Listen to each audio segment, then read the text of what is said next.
覺得我身體好咗。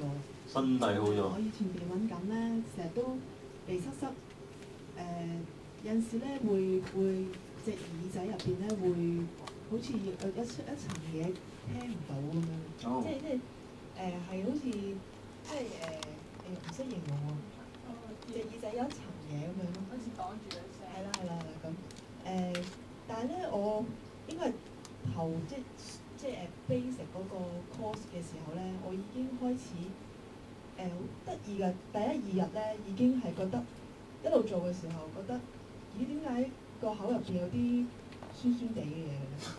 我諗係或者係啲鼻入邊啲嘢褪咗落嚟咯。之後2日之後咧就開始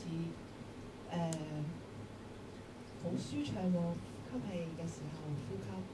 咁到而家咧都好少咯，因為以前咧基本上咧可能10日咧有8日都會塞嘅。咁但係而家10日可能有1日咯。真係好得意喎！你嘅經驗啊，可能真係同你個星座有關。我可能係咯，會通鼻塞咯。星座人可以通鼻塞。新嘅係啊，有喎。但係個好。各方面都好。講得好好。